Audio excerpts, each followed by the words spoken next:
హెబ్రీయులకు రాసిన పత్రిక 6వ అధ్యాయం 4వ వచనం నుండి చదువుదాం. 6వ అధ్యాయము 4వ వచనం నుండి.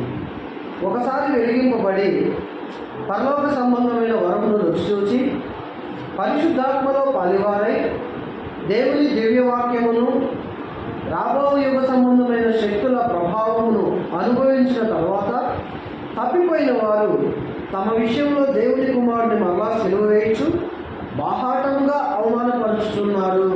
గమనించారా? ఏం చేస్తున్నారు? అవమానపరుస్తున్నారు. చిన్న ప్రార్థన చేస్తాను.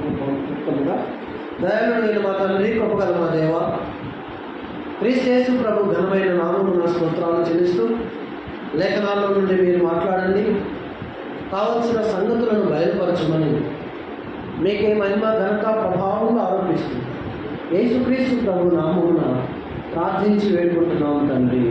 ఆమేన్. ప్రియులారా, దేవుని వాక్యముల నుండి మనం చదువుకున్న ఈ లేఖనాల్లో పౌలు ఒక విషయాన్ని గుర్తు చేస్తున్నారు. ఏమనంటే, దేవుని నమ్ముకున్న తర్వాత విశ్వాసులు పాపం చేస్తారా?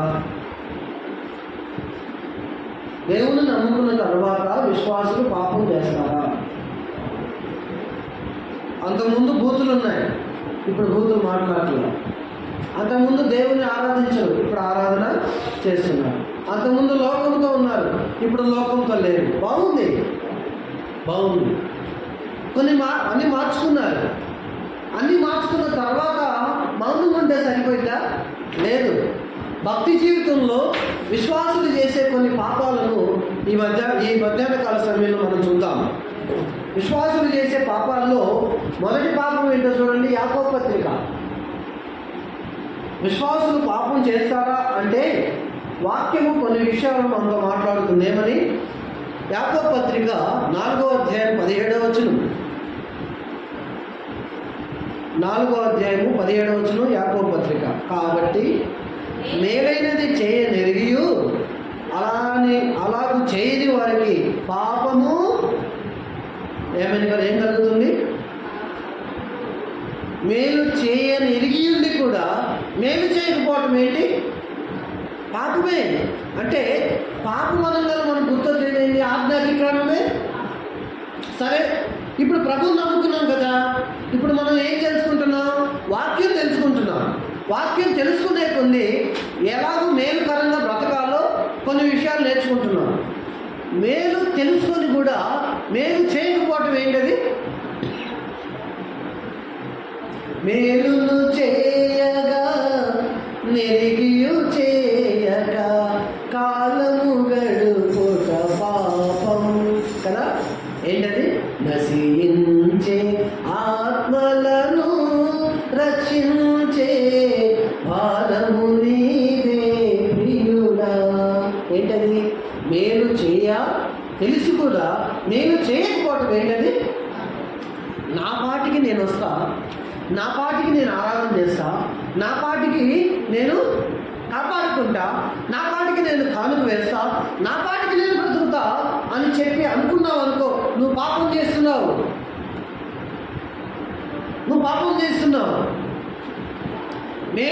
మేలుకరమైన సంగతులు తెలుసుకుంటున్నావు.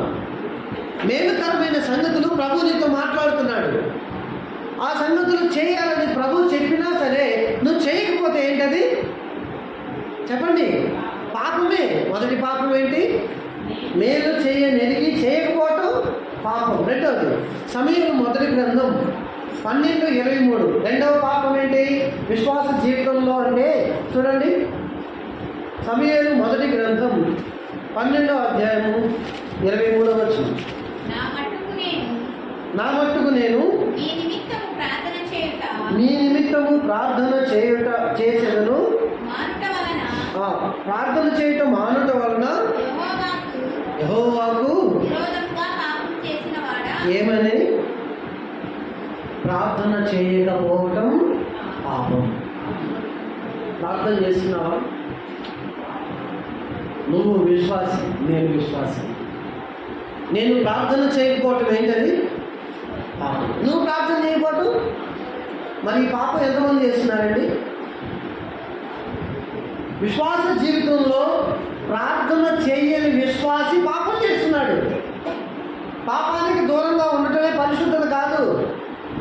చేయాల్సింది చేయకపోవటం ఏంటది? పాపం. ఒకటి మేలు చేయాలి, అప్పుడు పాపం చేయకుండా ఉంటాం.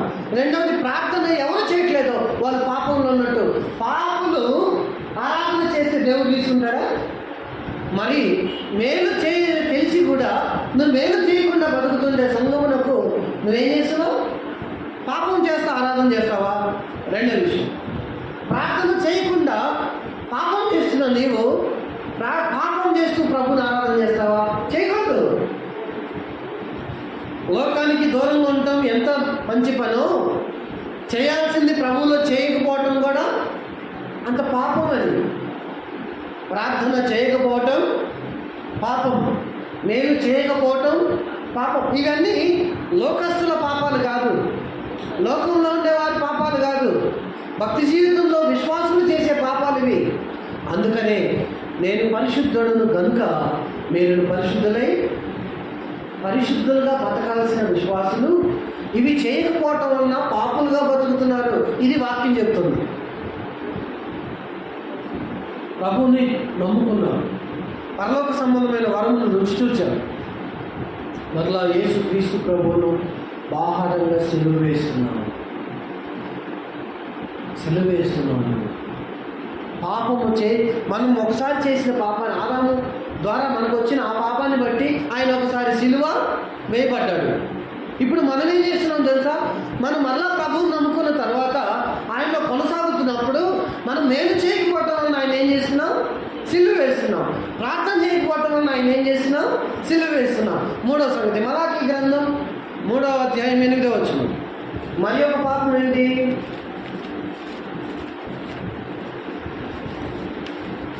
బైబిల్లో 39వ పుస్తకం మలాకీ గ్రంథం 3వ అధ్యాయము 8వ వచనం. మానవుడు దేవుని వద్ద దొంగిలునా? అయితే మీరు నా యొక్క దొంగిలితిరి. దేని విషయంలో మేము మీ యొక్క దొంగిలితమని మీరు అంటారు? దశమ భాగమును ప్రతిష్టాత్మను ఇయ్యక. ఏంటిది? ఒక మానవుడు ఎవరి దగ్గర దొంగతనం చేస్తున్నాడు? దేవుని దగ్గర దొంగతనం చేస్తున్నాడు. దేవుని దగ్గర దొంగతనం చేయాలంటే పరలోకానికి వెళ్ళి రావాలండి? లేదుగా. ఎక్కడుండి దొంగతనం చేస్తున్నాడు? ఇలా. దొంగతనం పాపమా కాదా? దొంగలు ఎక్కడుంటారన్నాడు ప్రకటన గ్రంథంలో? అగ్నిగంధకములతో మండుగంధములో పాలు పొందుతురు. అది రెండవ మరణం. అది దొంగలకి. కానీ విశ్వాసులు ఏం చేస్తున్నారు? దొంగలు అవుతున్నారు. విశ్వాసి దొంగ ఎప్పుడవుతున్నాడు తెలుసా? దేవునికి దశమ భాగం ఇయ్యక దొంగ అవుతున్నాడు. కీర్తనాకారుడు అయిన దావీదు తన కీర్తనలో ఒక మాట రాస్తున్నాడు. చాలా బాగా అనిపించింది నాకు ఆ మాట. కీర్తన గ్రంథం చూడండి, ఆ మాట చదువుతాం. ఈ విషయం బట్టి కీర్తన గ్రంథం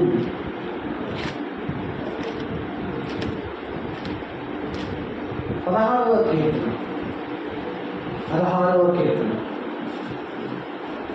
5వ చరణం. కీర్తన గ్రంథంలో కొంతమంది వాక్యం చెప్పేటప్పుడు కీర్తన గ్రంథం 16వ అధ్యాయం 5వ వచనం అంటారు. తప్ప మాట. వాక్యం చదవటం కూడా తెలియదని అర్థం వాళ్ళకి అట్లా మాట్లాడేవాళ్ళు. కీర్తన అంటే ఏంటండి? పాట కదా. పాటలో అధ్యాయాలు వచనాలు ఉంటాయా? 16వ కీర్తన 5వ చరణం అనాలి దాన్ని. అధ్యాయము 16వ అధ్యాయము 5వ వచనం అంటారు. అలాగా మాట్లాడారంటే బైబిల్ బేసిక్స్ కూడా తెలియదు అని అర్థం వాళ్ళకి. ఇప్పుడు రండి, 16వ కీర్తన 5వ చరణంలో ఏముంది? యెహోవా నా స్వాస్థ్య భాగము, నా పానీయ భాగము, నీవే నా భాగమును కాపాడువాడవు. ఏమంటున్నాడు దావీదు? నేను దేవునికి ఇలా ప్రార్థన చేస్తాను, ప్రభువా నీవే నా స్వాస్థ్య భాగం. 4 భాగాలుగా దావీదు ఆస్తుంది అనుకోండి, ఒక భాగం ఎవరిది కదా? మన జీవితాల్లో జరిగింది ఇది? జరగదు. ఎందుకు తెలుసా? మనం దావీదు గురించి తెలుసుకుంటాం కానీ దావీదులాగా బతకలేదు. దావీదు గురించి తెలుసుకుంటే కథ భలే ఉంది అంటారు, స్టోరీ భలే వచ్చింది అంటారు. కానీ పాట నీది నేర్చుకోవాలని చెప్పి ఎవరు అనుకోవట్లా. అదే నువ్వు చేసే పాపం. దేవుని వాక్యం వింటూ కూడా వాక్యానుసారంగా నువ్వు బతకపోవటం ఏంటది? పాపమే. విశ్వాసి చేసే పాపాలు అవే. విశ్వాసి పాపం చేస్తాడంటే పాపం చేస్తాడు. దేశంలో కాదు. ప్రభు రాకడ ఎందుకు ఆలస్యమైందంటే ఒక దేవుని సేవకుడు ఇలా అన్నాడు. ఏమనంటే ఒక విశ్వాసం అడిగాడు, అదే ప్రభు రాకడ ఎందుకు ఆలస్యం అవుతుందంటే వాడు అన్నాడు, అయ్యా నా బంధువులను నమ్ముకోలేదు, నా స్నేహితులను నమ్ముకోలేదు, ఇంకా ప్రపంచంలో నమ్మని వారు చాలామంది ఉన్నారు, వాళ్ళందరూ నమ్ముకోవడానికి ఆయన రావట్లేదని ఆయన రాకడ కారణం వాళ్ళ మీద వేసేస్తున్నాడు. కానీ తప్పంట ఆ మాట. ప్రభు రాకడికి ఆలస్యం అవడానికి కారణం ఏంటో తెలుసా? ఒక విశ్వాసి తన పాపాన్ని వదలకుండా బతుకుతున్నాడు. ఒక విశ్వాసి తన జీవితాన్ని దేవుని కొరకు ఇంకా క్రమపరచుకోకుండా బతుకుతున్నాడు. కాబట్టి ప్రభువు ఆలస్యం చేస్తున్నాడు. ఇంకా ప్రార్థన చేయకుండా బతుకుతున్నాడు, ఇంకా మేలు చేయకుండా బతుకుతున్నాడు, ఇంకా దేవునికి భాగాన్ని ఇవ్వకుండా బతుకుతున్నాడు, దొంగ అవుతున్నాడు. ఇవన్నీ సరి కావాలని ప్రభు ఏం చేస్తున్నాడు? విజ్ఞాపన తండ్రి కుడిపార్శ్వంలో చేస్తున్నాడు. ఏమండి, మనం చేసే విజ్ఞాపనకు విలువ ఉందా? శనివారం వచ్చేసరికి ఏమని ప్రార్థన చేస్తాం? ప్రభు ఆరాధనకు యోగ్యత, నా పాపాలన్నీ క్షమించు, నా బలహీనతలన్నీ తీసి ఆరాధన చేయాలి, బలంలో పాల్గొని పొందాలి, ఇక మీద దాన్ని నేను ఉచితే. మళ్ళీ సోమవారం నుంచే స్టార్ట్ చేస్తారనమాట. సోమవారం నుంచి శనివారం దాకా చేసి, శనివారం సాయంత్రం విజ్ఞాపన చేసి, ఆదివారాన్ని ఆరాధన చేసి, మళ్ళీ సోమవారమే ప్రారంభిస్తారు. ఇది విజ్ఞాపన? దేవుడు మెచ్చుకోదగ్గ విజ్ఞాపన? నీ దగ్గర ఉన్న పాపాన్ని విడిచిపెట్టిన తర్వాత తిరిగి ఆ పాపం వైపు చూసే నిన్నేమంటారు చేసే వాక్యం? కుక్క తన వాంతికి తిరిగినట్టు. అంతేగా? కక్కిన కూతికి ఏం ఆశపడింది? కక్కిన దానికి ఎందుకు ఆశపడతామండి? కక్కిన దానికి ఎందుకు ఆశపడతాం? పాపాన్ని మనం నుంచి బయటకు పంపించేసాం, తిరిగి మనం పాపం చేస్తే ఏంటది? మనకు దానికి తేడా ఉందా? తప్పు కదా. విజ్ఞాపన చేస్తున్నావు, ఆరాధనకు తగిన జీవితం కావాలంటున్నావు, ఆరాధనకు తగిన జీవితం వచ్చేసిందని నీకు నువ్వు అనుకుంటున్నావు. వివేచించట్లా నువ్వు. ప్రభు శరీరం అని వివేచింపక తిని తాగువాడు అతనికి శిక్షావిధి కలుగుటకై తిని తాగుతున్నాడు. మనం ఏం చేయాలి?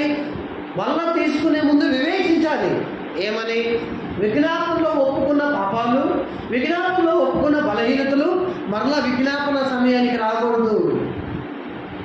నిజంగా విజ్ఞాపన సమయానికి రాకుండా బతికేవా నువ్వు మరలా దేవుడి దగ్గర ప్రభువా నా పాపాన్ని క్షమించని అడిగే అవసరం కాదు. కానీ నువ్వేం చేస్తున్నావు తెలుసా? విజ్ఞాపన చేస్తున్నావు, ఆరాధన చేస్తున్నావు, మళ్ళీ పాపం చేస్తున్నావు, మళ్ళీ ఏం చేస్తున్నావు? విజ్ఞాపనకు వచ్చి విజ్ఞాపన చేస్తున్నావు. దీన్ని విజ్ఞాపన అంటాడా ప్రభు? చెప్పండి. నాకు తెలిసిన విజ్ఞాపన అయితే బైబిల్లో అలాంటి విజ్ఞాపన ఆడగలపడలా. మీకు తెలిసిన విజ్ఞాపన ఏమైనా ఉందేమో చూపించండి వాక్యాన్ని. విజ్ఞాపన అంటే అది కాదు. నాకు కావాల్సినది నాలో ఉన్న బలహీనతను ప్రభువా నా బలహీనత ఇది అని ఒప్పుకోవాలి కదా. తర్వాత బలహీనత ఏం చేయాలి? దూరం చేసుకోవాలి. మరలా ఆరాధన చేసిన తర్వాత ఆదివారం నుండి ఆదివారం దాకా ఎలా బతకాలి? మరలా ఆ ఒప్పుకున్న పాపాన్ని చేయని వ్యక్తిగా బతకాలి. నువ్వేం చేస్తున్నావు? విజ్ఞాపన చేసి ఆరాధన చేస్తున్నావు, సోమవారం నుండి స్టార్ట్ అయ్యి మళ్ళీ విజ్ఞాపన దాకా తీసుకొస్తున్నావు, మళ్ళీ ఆ విజ్ఞాపనలో దాన్ని ఒప్పుకుంటున్నావు. ఎన్నిసార్లు చదువుతావు నువ్వు అంటాడు దేవుడు. బుద్ధి జ్ఞానం లేదా? చెప్పడానికి నీకన్నా బుద్ధి ఉండాలి అంటాడు ప్రార్థన చేసే విశ్వాసం. విజ్ఞాపనలో ఒప్పుకున్న బలహీనత విజ్ఞాపనకు రాకూడదు. వస్తున్నాయా అమ్మా? వస్తున్నాయా? వింటున్నారా వాక్యాన్ని? విజ్ఞాపన చేయడం అంటే ఏంటో తెలుసా? వదిలిన దాన్ని తిరిగి తెచ్చుకోకుండా బతికి ప్రభువా ఇంకేమన్నా కనబడతలేదు దానికి అంటున్నాడు.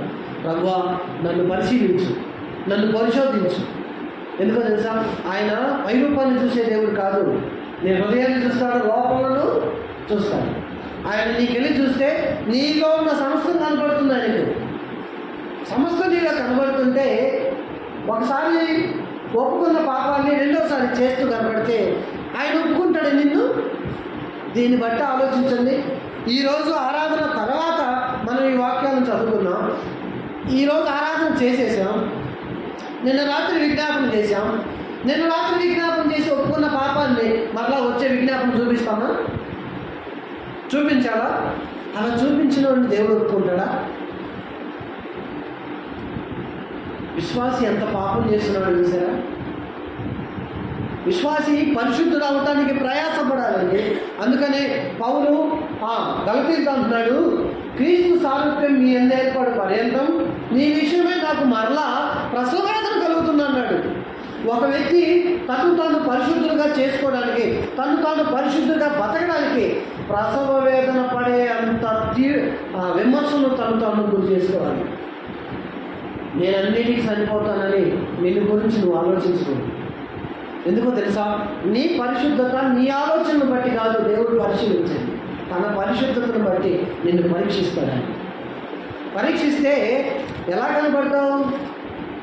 దేవుని దగ్గర మానవుడు దొంగతనం చేస్తున్నాడు ఎలా? ఇలా 100 భాగం జీతం నీకు వస్తే దాంతో కొంత భాగం నీది. ఇందాక ఒక కీర్తన పాడాను కదా, ఏమని? పాడి పంటలు ప్రభు నీకియగా, కూడు గుడ్డలు నీకు దయచేయగా. ఏమన్నా ఇచ్చాడు, కూడిచ్చాడు, గుడ్డలు ఇచ్చాడు, ఇల్లు ఇచ్చాడు, తల్లిదండ్రులు ఇచ్చాడు, కుటుంబాన్ని ఇచ్చాడు. నిద్రపోతే నిద్ర లేచి నిద్ర మేలుకొని ఇచ్చేవాడు కూడా నీ అంతా నువ్వు నీ జీవితంలో చేయగలిగింది ఏది లేదు దేవుడు నీకు చేయకుండా.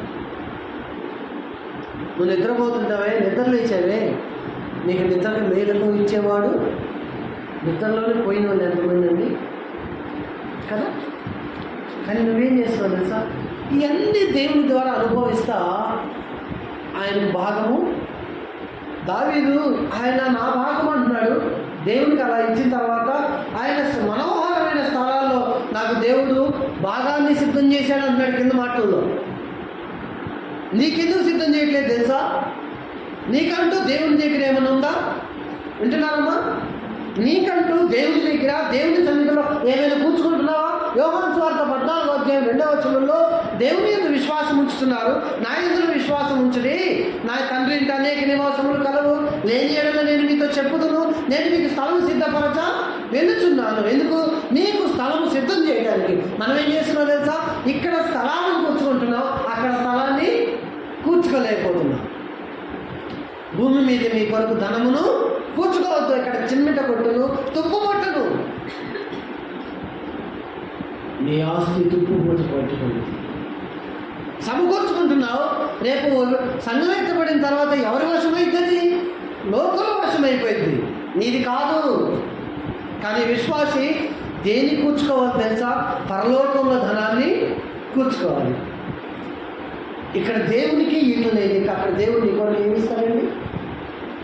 నిజంగా సంఘాలలో కొదువులు ఎందుకున్నాయి తెలుసా? విశ్వాసులు దేవునికి సరిగా ఇవ్వట్లేదు కాబట్టి. వాళ్ళ కొరకు కూర్చుకుంటున్నారు, మెడలో దిగేసుకుంటున్నారు, కాళ్ళకు, మెడకు, కళ్ళకు కూడా కళ్ళను కూడా వదిలిపెట్టట్లా, కళ్ళకు, జడలకు, బట్టలకు, ఇంకా ఇంట్లో రంగు పెట్టెల్లో, బంగారం బ్యాంకుల్లో, అన్నిటిలో కూర్చుకుంటున్నాడు. ఇక పరలోకంలో మాత్రం నువ్వన్నిటిలో కూర్చుకోగలవు, కానీ పరలోకంలో కూర్చోలేవు. నువ్వు వెళ్ళిపోతే బ్యాంకు నీకు నోటీసులు పంపిస్తాడు. నువ్వు ఎట్టబడ్డావు 7 నెలలు 7 సంవత్సరాల కదా రావు కదా ఇక్కడికి. నువ్వు ఎట్టబడ్డావు, సంవత్సరానికి ఒప్పుకుంటాడండి బ్యాంకుడు, నోటీసులు ఎత్తాడు, వేలం అంటాడు, పోయింది. నువ్వు తిరిగి వచ్చే సమయానికి నీదైతే నీ బంగారం. జాగ్రత్త, నీ కొరకు కాదు, నీ కొరకు భూమి మీద కాదు, పరలోకంలో కూర్చుకో. మనోహరమైన స్థలాల్లో దేవుడు నాకు పాలిభాగాన్ని ఇచ్చాడని చెప్పి దావీదు పలకగలుగుతున్నాడు. ఒక విశ్వాసి పలకగలగాలంటే నేను పైనున్న వాటిలో భాగాన్ని కూర్చుకోవాలి. పైనున్న వాటిలో కూర్చుకోవాలంటే భూమి మీద ప్రభు కొరకు పెట్టాలి. మూడవది ఏంటి? భాగం ఇయ్యకపోవడం పాపం. 4వ పాపం చూడండి, రోమా 14:23. రోమీయులకు రాసిన పత్రిక 14వ అధ్యాయం 23 వచ్చింది. చెప్పండి. అనుమానించేవాడు తిరిగిన ఎడల విశ్వాసం లేకుండా తిరిగిన గనుక దోషి అని తీర్పు పొందును. లాస్ట్ మాట చూడండి. విశ్వాస మూలము కానిది ఏదో అదే పాపం. విశ్వాస మూలం కానిది ఏదో అదే పాపం. విశ్వాసం అంటే ఏంటి తెలుసు కదా? నిరీక్షింపబడు వాటి యొక్క నిజ స్వరూపమును అదృశ్యమై ఉన్నటువంటి రుజువులై ఉన్నది. ఎబ్రీ పత్రిక 11వ అధ్యాయంలో వచ్చింది. అది ఆ విశ్వాస మూలం కాంతి ఏదైతే ఉందో మన జీవితాల్లో అదేంటి? పాపం. మన జీవితాల్లో మనం వేసుకునే బట్టలు కానీ, మనం ఉన్న ఇల్లు కానీ, మనం వాడే వస్తువులు కానీ, మనకిచ్చిన పిల్లలు కానీ, మన ముందున్న తల్లిదండ్రులు కానీ, వారు విశ్వాస మూలంగా మనకి దేవుడు ఇచ్చారని ఆలోచన. నాది అనుకున్నావా, నీది కాకుండా పోయింది. నాదన్నా నీది కాకుండా పోయింది. ఈ రోజుల్లో బైబిల్ పట్టుకోవడానికి సిగ్గుపడుతున్నారు, కానీ సెల్ ఫోన్ పట్టుకోవడానికి సిగ్గుపడట్లా. సెల్ ఫోన్ పట్టుకోవడానికి సిగ్గుపడలేదండి. బయట వాడుతున్నారు, మందిరాల్లోకి వచ్చి కూడా వాడుతున్నారు. అసలు ఆరాధన జరుగుతున్నప్పుడు ఫోన్ ఎత్తే అంత ప్రాముఖ్యమైన పని ఉందా నీకు ప్రభు కంటే? ఆ చేసేవాడు మందిరానికి వెళ్ళని అన్యుడు, వాడికి బుద్ధి లేదు. ఎత్తేవాడికి ఏమో లేదు, వీడికి కూడా బుద్ధి లేదు. ఫోన్ చూసేవాడికి, అసలు ఆరాధనలో ఫోన్ చూసేవాడికి బుద్ధి లేదు. వాడు పాపం చేస్తున్నాడు ఆరాధనలో కూర్చొని ఫోన్ చూస్తా. విశ్వాస మూలము కానిది ఏదో దేవుడు నీ మధ్య ఉన్నాడనే విశ్వాసం నీకుంటే భయం ఉంది దేవుని చేయడం. విశ్వాస మూలం కాని ఏంటో తెలుసా? ఆయన నా మధ్య ఉన్నాడనేది నమ్మకం, విశ్వాసం లేనిదేదో అది పాపం. వాక్యం చెబుతుంటే అటు ఇటు తిరుగుతుంటారు, వాక్యం చెబుతుంటే లేచి వెళ్ళిపోతుంటారు. వాళ్ళంతా పాపం చేస్తున్నారండి. వాక్యం మధ్యలో లేచి వెళ్ళే వాళ్ళు, ప్రార్థన మధ్యలో లేచి వెళ్ళిపోయే వాళ్ళు, వీళ్ళంతా పాపం చేస్తున్నారు. పాపం చేస్తూ ఏమనుకుంటున్నారు? నేను పరిశుద్ధుని అనుకుంటున్నాడు. వాళ్ళు చేస్తున్నది పాపం. 4వది విశ్వాస మూలం కానిది పాపం. 5వ విషయం, యోహాను మొదటి పత్రిక. ఇంకెన్ని పాపాలు చేస్తున్నావు చూడండి. మనం ఎన్ని చేస్తున్నాం? మొదటి పత్రిక 5:16. 5:16 పాపము చేయగా చూచిన ఎడల వేడుకొనును. తర్వాత 17వ వచనం చదవండి. అది అవసరం ఏంటది? సకల దుర్నీతి. భక్తి జీవితంలో నువ్వు దుర్నీతితో బతుకుతున్నావా, నీతితో బతుకుతున్నావా? నీతి ఎక్కడ ఉండాలో తెలుసా? నీ మాటలో ఉండాలి, నీ నిర్ణయంలో ఉండాలి, నీ కార్యకలాపాల్లో ఉండాలి, నీ జీవితంలో ఉండాలి, నీ యొక్క సంపాదనలో ఉండాలి. నువ్వు చేసే ప్రతి పనిలో నీతి. అప్పుడు చెప్పగలవు ఏమని? నాలో పాపం ఉన్నదని మీలో ఎవరైనా. ఎందుకు చెప్పాడు తెలుసా? ఆయన నీతిమంతుడు కాబట్టి. ఏ దుర్నీతి కలిగిన ఏ వ్యక్తి కూడా అలాగూ చెప్పలేడు. నీతిమంతుడు మాత్రమే చెప్పగలడు.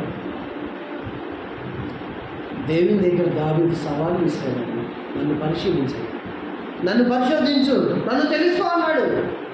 ఎందుకో తెలుసా? నా నడక నీకు తెలుసు, నా పడక కూడా నీకు తెలుసు. నీకు మరుగైనది నా జీవితంలో ఏది కూడా లేదు. అందుకని సవాల్ చేశాడు, నన్ను పరిశోధించు. దేవుని దగ్గర నువ్వు చేయగలవా ప్రార్థన? సకల దుర్నీతి ఏంటిది? పాపం. రెండవది ఇక్కడ 2:4 చూడండి. మొదటి యోహాను 2:4 ఏమన్నాడు? ఆయనను ఎరిగి ఉన్నానని చెప్పుకుంటూ. ఎవడు? ఆయన ఆజ్ఞలను గైకొనని వాడు అబద్ధికుడు. విశ్వాసిగా బతకాలా, అబద్ధికుడిగా బతకాలా? విశ్వాసిగా బతకాలి. కానీ దేవుని వాక్యం ఆదివారం వింటున్నావు, సోమవారం వింటున్నావు, మంగళవారం వింటున్నావు, ప్రతి వారం వింటున్నావు. వారానికి ఉన్న 7 రోజుల్లో 7 రోజులు దేవుని వాక్యం వింటున్నాం కదా. కానీ కొన్నిసార్లు మనకు ఏం కనపడుతున్నాయి తెలుసా? మన జీవితాల్లోనే కనపడుతున్నాయి పాపాలు. అంటే ఆజ్ఞలు నువ్వేం చేయట్లా, గైకొనకపోవటం పాపం అండి. భక్తిపరుడుగా బతుకుతున్నావు, భక్తిపరురాలుగా బ్రతుకుతున్నావు, కానీ దేవుని వాక్యం పాటించకపోవటం ఏంటి? పాపం చేసే ఏ వ్యక్తి యొక్క అర్పణ దేవుడు కయ్యను ఇచ్చాడు. కయ్యనుకు ఆరాధన చేయాలనే మనస్సుంది, ఏమీ తక్కువేయడం కాదు. కయ్యను గురించి మనం తక్కువ అంచనా వేస్తాం చాలాసార్లు. అర్పణ తెచ్చాడు, బలిపీఠం కట్టాడు. కడతారా మీరు ఎవరైనా? కయ్యను బలిపీఠం కట్టాడండి. ఏ రోజైనా మనం బల్ల ముందుకు వచ్చామా? బలను ఏ రోజైనా బల్ల కంటే ముందే వచ్చామా? ప్రార్థనకు ముందే వచ్చామా? కయ్యను నాకు తెచ్చామా? మనం గొప్ప వాళ్ళమా? కయ్యను గొప్పడా? అర్పణ తీసుకొని నేను కయ్యని గొప్పవాడు కనబడుతున్నాడు మనకంటే. కారణం ఏంటో తెలుసా? కయ్యని గురించి ఒక మాట ఉంది. దేవుడు ఎందుకు తీసుకోవాలంటే వాడి క్రియలు చెడ్డవి, వాడు దుష్టుని సంబంధింగా బతుకుతున్నాడు, దేవుని మాటలను వినకుండా బతుకుతున్నాడు. మనము కయ్యనులాగా వస్తున్నాము, కయ్యనులాగే ఆరాధన చేస్తున్నాం. మనకు కయ్యను, మనం హేబేలు వంటి వారంగా ఉండాలని ఎబ్రీ పత్రికలు అంటుంటే మనం కయ్యనులా ఉంటున్నాం. ఎలా ఉండాలి విశ్వాసి? హేబేలులాగా. విశ్వాసం ఎలా ఉండాలి? హేబేలులాగా. నేను హేబేలుని అనే ఆలోచన నీకుంటే నువ్వు దేవుని వాక్యం కైకొంటావు. నువ్వు దేవుని వాక్యాన్ని కైకొనట్లేదంటే కయ్యనివే. ఆఖరి మాట చెప్పి ముగిస్తా. మీ కళ్ళు తేలబడతాయి. లాస్ట్ మాట అన్నారు కదా, 50 నిమిషాలు వచ్చింది. ఎన్నో కాస్త మాట 12వ అధ్యాయం 47వ వచ్చింది.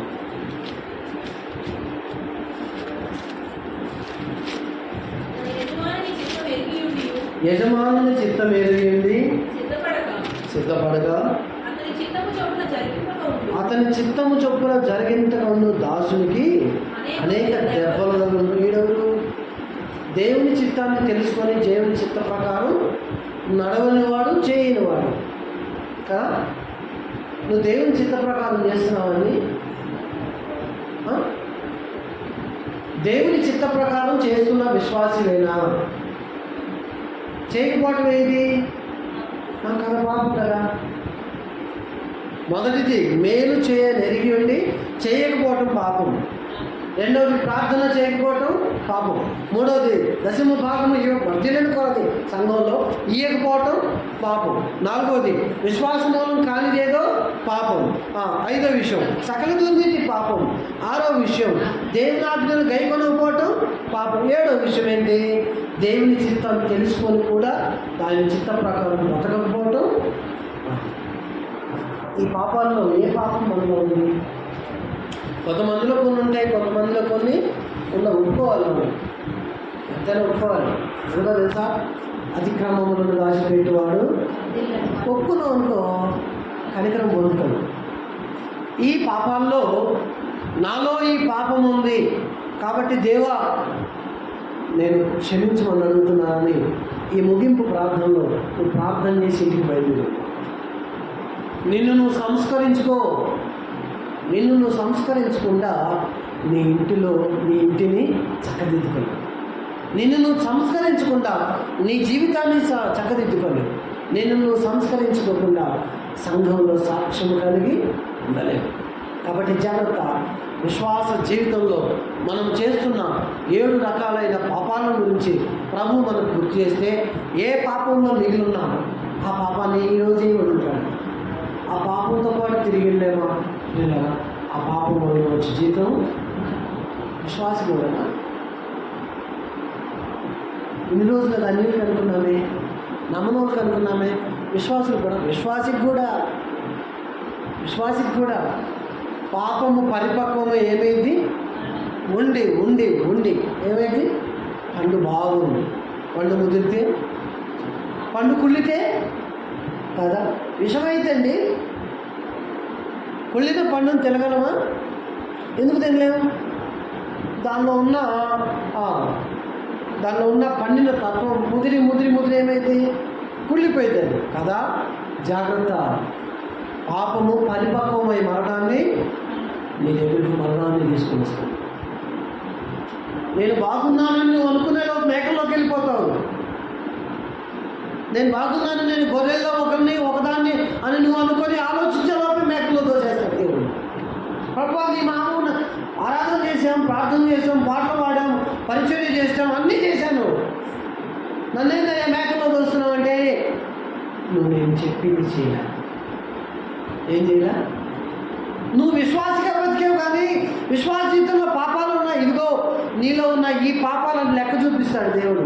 లెక్క చూపిస్తే ఒప్పుకుంటారా? ఏమండి, ఈ తప్పును మానుకోమని ఈరోజు ఒక విశ్వాసి ఇంకో విశ్వాసితో చెప్పడానికి భయపడుతుంది. ఎందుకు? నీలో లేవా, వాళ్ళలో లేవా, వీళ్ళలో లేవా, నన్నే అడుగుతావేంది అని అంటున్నారు. ఇది సాతాను రేపే పని. నీలో నువ్వు చేస్తున్న పనిని ఎవరైనా గద్దించారనుకో, ఆ పని మానుకో. ఇది పని ప్రభు ప్రేరేపణతో చేసే పని. సాతాను ఏం చేస్తాడు తెలుసా? అందరి ముందు అడిగాడు, నాకు ఒక్కడికే చెబుతున్నాడు, నన్ను టార్గెట్ చేసి చెబుతున్నాడు, నాకే చెప్పాలి, ఇంకెవరు చేయట్లేదా? అందరికీ చెప్తాను. సాతాను అందరిలో ఉన్నాడండి. యాక్చువల్గా ఏ విశ్వాసి కావాలని పాపం చేయలేదు. సాతాను తంత్రం ఏంటో తెలుసా? సాతానికి ఒక శరీరం లేదు కదా, సాతానికి ఒక శరీరము లేదు. ప్రభు శరీరధారిగా ఉండి పరిశుద్ధుడిగా ఉన్నాడు. ఇప్పుడు సాతానికి ఏం లేదు, శరీరం లేదు. కానీ వాడు పాపం చేయాలంటే ఎవరి ద్వారా చేస్తున్నాడు తెలుసా? మనిషి ద్వారానే. వాళ్ళలో ఉన్న పాపపు క్రియలన్నీ, తన ప్రణాళిక అంతా వాడు పాపాన్ని క్రమంగా చేస్తున్నాడండి. తెలుసా మీకు? వాడి పాపపు చేష్టలు, వాడి పాపపు క్రియలు వాడు క్రమంగా చేస్తున్నాడు సాతాను. ఎవరిలో ఉండే? మనిషిలో. మనిషి ద్వారా వాడు క్రమంగా ఉన్నాడు మనకంటే. సాతాను క్రమంగా ఉన్నాడు మనకంటే. వాడిని పనేందో వాడు క్రమంగా చేస్తున్నాడు. మనల్ని దేవుడి నుంచి దూరం చేయటం, దేవుడికి ఆయాసకరంగా బతికేయటం వాడు క్రమంగా చేస్తున్నాడు. కానీ మనం ఏం చేస్తున్నాం? క్రమపరచబట్ల. ఇప్పుడు చెప్పండి, ఇందాక కయ్యను బెటరా మనం బెటరా అనుకున్నాం, ఇప్పుడు సాతాను బెటరా మనం బెటరా? అది చెప్పరే కాదు, మనమే బెటర్ అంటారని అనుకుంటున్నా ఎవరైనా? ఎవరు అంటున్నా? అదేందయ్యా సాతానుతో పోలుస్తాం మనల్ని, మనం పరిశుద్ధులు అయితే అంటారేమో అనుకుంటున్నా. అని అంటే ఎట్లా? వాక్యం చెప్పేవాడికి ఎదురు చెప్పినట్టు మీరు అనుకుంటున్నారా? నిన్న బైబిల్ క్లాస్కి వెళ్ళాను నేను చీరాల. నేను, చార్లీ అన్న, మాస్టర్ గారు, ఇంకొక ఐదుగురు వెళ్ళాం. పాల్సుదాకర్ గారు వాక్యం చెబుతుంటే, 1000 ఏళ్ల పరిపాలన కొరకు కొత్త భూమి కొత్త ఆకాశం మీద 1000 ఏళ్ల పరిపాలన జరిగించడానికి దేవుడు సంఘాన్ని సిద్ధం చేస్తున్నాడు అన్నాడు మాటలు ఆయన. అంతే. చార్లీ అన్న లేదు, తప్పని చేయొచ్చు 100 మందిలో. అదేందో ఒకరు అట్టన్నాను అన్నారు. ఏమైందయ్యా అన్నాడు. 1000 ఏళ్ల పరిపాలన జరిగిన తర్వాత కదా కొత్త ఆకాశం కొత్త భూమి ప్రకటన 21వ అధ్యాయంలో అన్నాం. అనేలేకే అట్టగాది కానీ అంటుంది అన్నాడు. ఇలాంటి డౌట్లు ఉంటే మెసేజ్ అయిన తర్వాత పిలుస్తాను రండి అన్నాడు. ఆ సందేశం ఏంది? మధ్యాహ్నం భోజనానికి లేచాము, పిలిచాడు.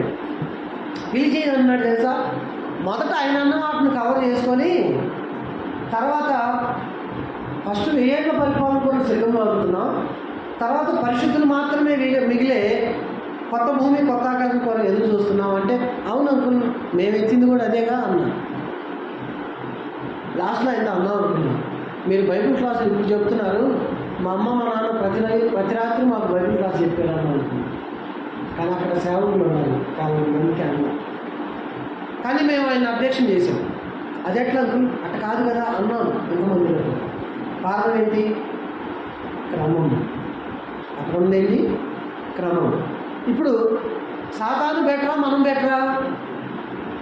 ఇప్పుడు కూడా చెప్పట్లేదండి మీరు. అసలు మీ మీద మీకే నమ్మకం లేదు. సాతాను తన పనిని క్రమంగా చేస్తున్నాడు, మనం మన పనిని క్రమంగా చేయట్లా. ఇప్పుడు వాడు బెటరా మనం బెటరా?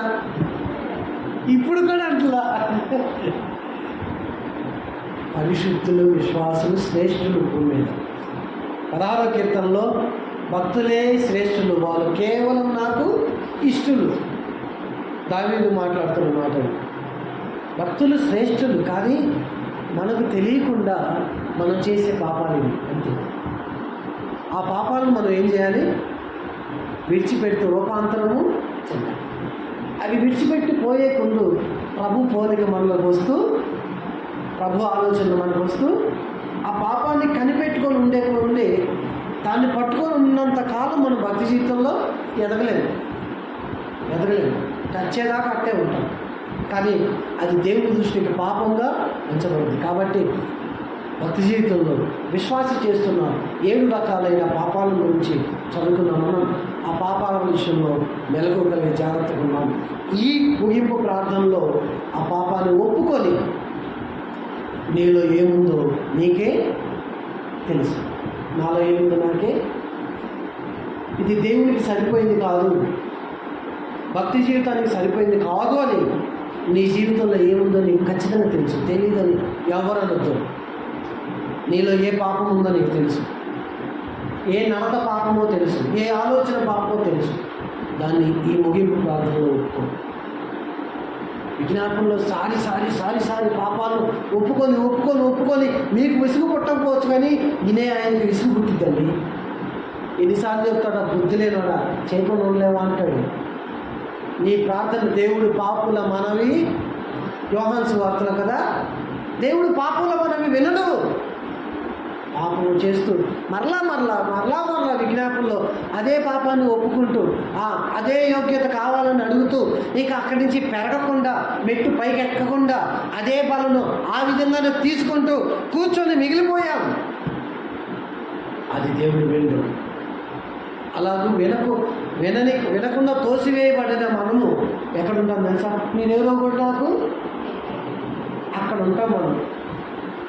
అలా కాదు, విన్న తర్వాత ప్రభు నాలో ఇది ఉంది, నా బుద్ధిది, నేను నీకు నీ విషయంలో తెలియకుండా చేశాను కాబట్టి నాలో ఇది ఉందని ఒప్పుకో. అలా చేయి, కనికరం పొందుతావు, వర్ధిల్లుతావు.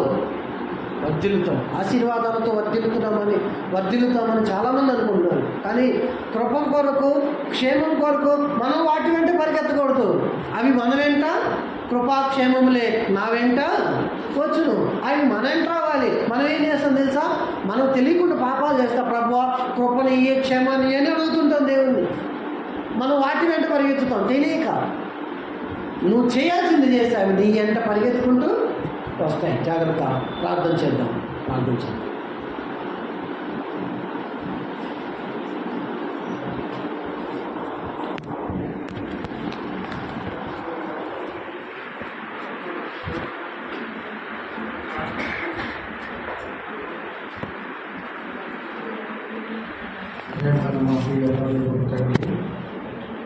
పరిశుద్ధులైన దేవా, ఏకకుమారుడు యేసుక్రీస్తు వారి నామమున స్తోత్రములు, కృతజ్ఞతాస్తుతులు చెల్లిస్తున్నాను. నిన్ను ఆరాధించి గణపరిచే కృపనిచ్చాడు. నీ ఆజ్ఞ కట్టడిని నెరవేర్చే కృపనిచ్చాడు. ఇంతవరకు వినిన సంగతులను బట్టి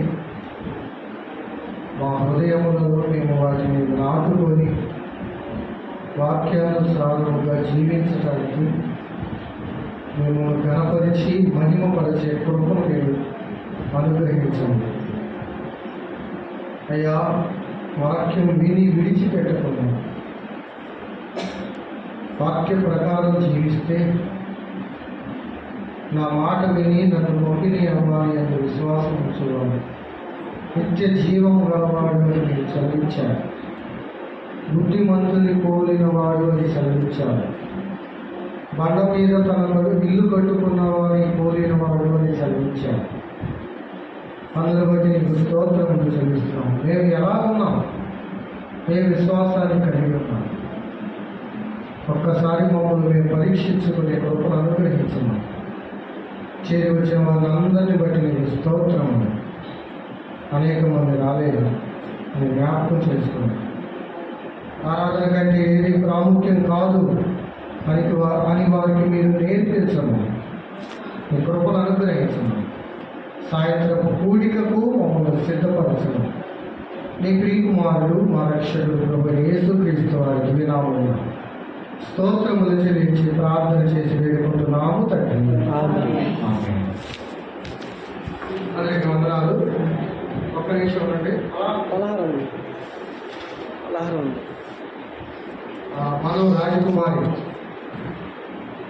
మనం రాజకుమారి తన బీటెక్ సెకండ్ ఇయర్ ఎగ్జామ్స్ అన్నీ పాస్ అయ్యి సందర్భాన్ని బట్టి సర్వం ప్రార్థన చేశారు అని కృతజ్ఞతగా పలహారం చేసింది. ఆయన అమ్మాయి లేకపోయినా పంపించింది, నేను చేశాను. కాబట్టి అందరం దాన్ని తీసుకొని అంగీకరించి వెళ్దాం. ఈ రాత్రి కోరిక ఎవరికి నాగభూషణ గారు, చిన్నాభూషణ గారి వద్ద ఉంటుంది. ప్రార్థన చేసి అందరూ పాల్గొన్నారు. వీళ్ళు ఎవరు రాలేదా? ఏంటి అన్ని ఖాళీగా ఉంటాయి. రాజా లేదా? వచ్చి వెళ్ళిపోయాడు. నాగరాజు డేవిడ్ అని ఉందా? ఫ్యామిలీ రాలేదా? రాని వెళ్ళిపోయారు. వచ్చి నేను ప్రభావం రాలేదా? వచ్చి వెళ్ళిపోయారు. ఇంకెవరు వచ్చేది? నువ్వు కొంచెం లిస్ట్ చెప్పండి నాకు. అబ్బాయి అమ్మ, నాని, లావణ్య,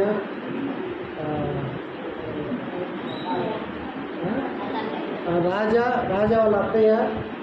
రాజాకి ఏమైంది?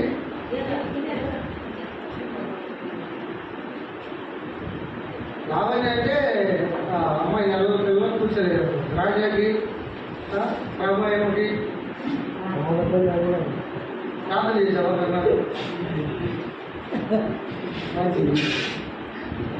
సాయంత్రం గుడికి సిద్ధపడండి. దేవుదాసులు సాయంకాలం ఏసీ వాళ్ళ ఇంట్లో కుటుంబ ప్రార్థన ఉంది. దేవుదాసులు తాతయ్య అక్కడికి వెళ్తారు. సాయంత్రం గుడికి మనం కాలనీలో జరుగుతాం. తర్వాత వచ్చే వారం 24వ తారీఖు వచ్చే వారం సాయంత్రం చింతపల్లిపాడులో కుటుంబ ప్రార్థన అంటే స్తుతి కూడిక సమాప్తి కూడిక ఉంది.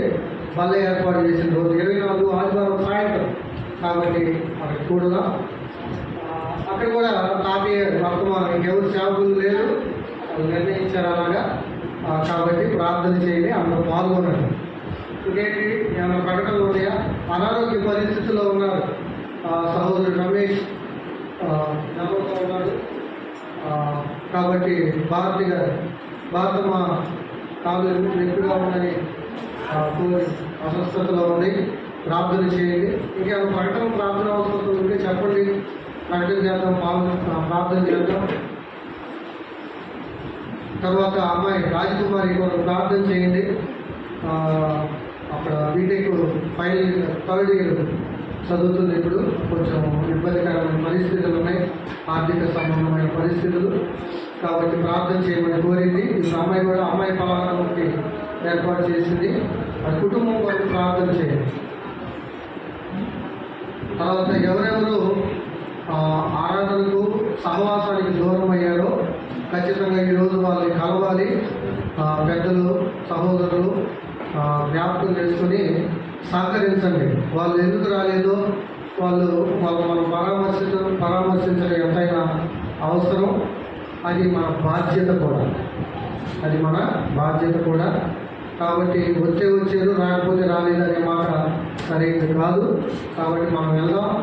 ఎందుకు రావట్లేదో కనుక్కుందాం, అడుగుదాం. మరి ఏదైనా అవసరం అక్కడ ఉంటే ప్రార్థన చేయాలి.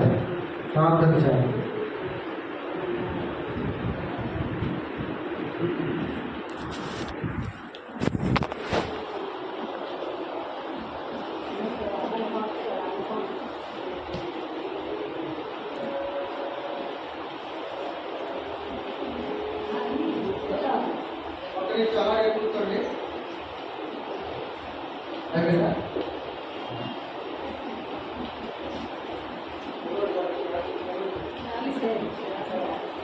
తింటున్నాడు, కొరికాడు,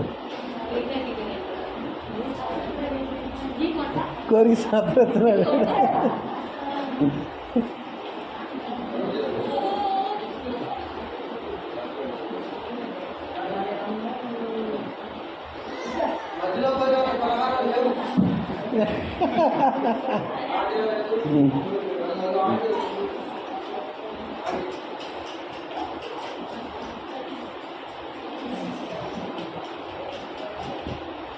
ప్రార్థన చేసుకొని ముగిద్దాం.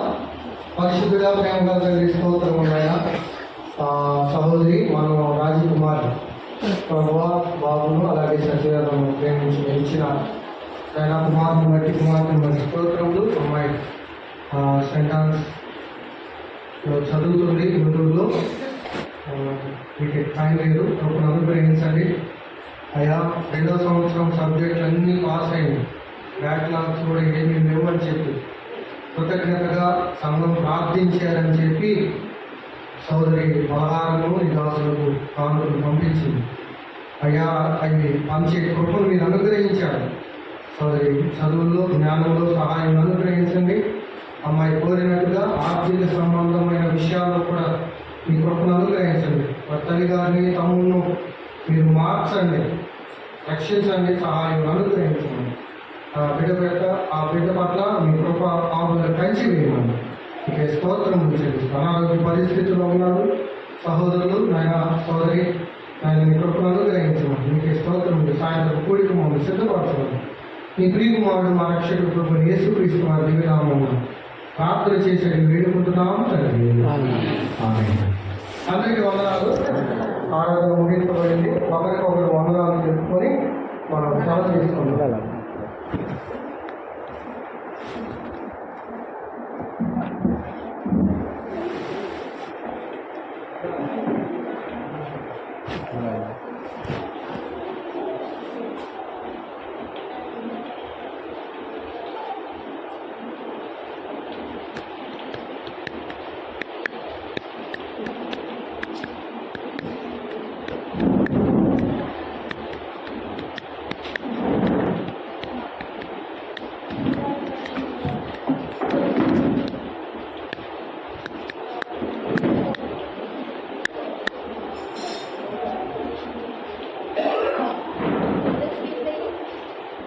నా ఒకటే ఇచ్చింది,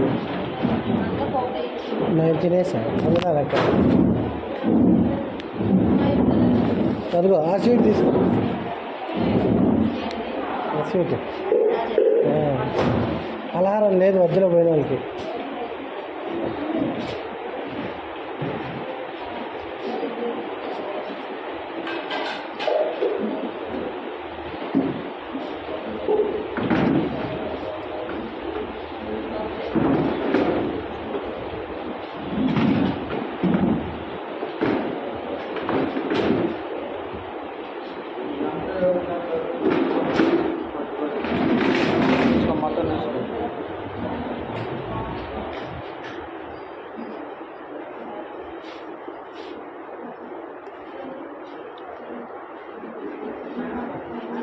కమలాదమ్మా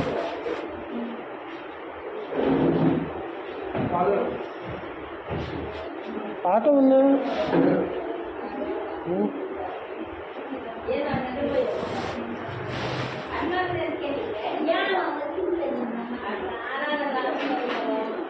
అన్నాలండి. ఆ బుట్ట పిల్ల వచ్చింది, ఏందో ఏందో చెప్పేదే కంగారు పోయింది.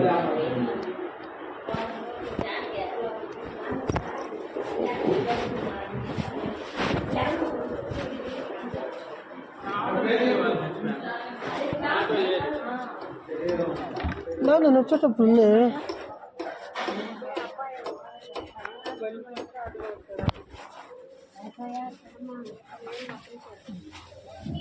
మీరందరూ ఎలా వచ్చారు?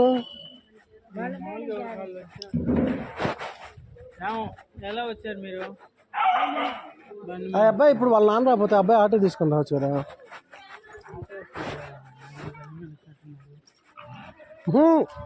ఆటో తీస్తే వీళ్ళు ఎక్కుతారు కదా.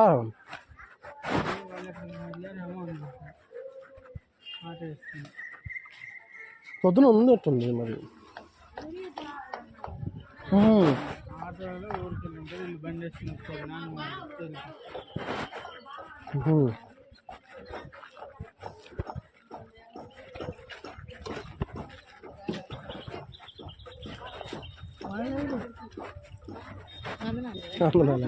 చందనాలంటే పలహారం.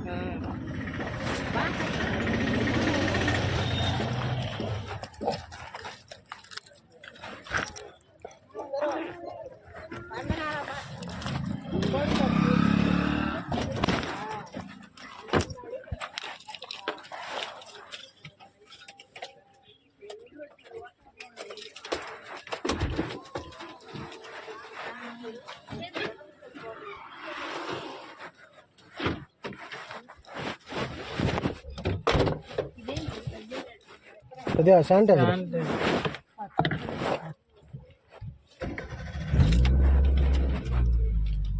కరోనా అప్పుడు తెగ్గన పడిద్ది శానిటైజర్.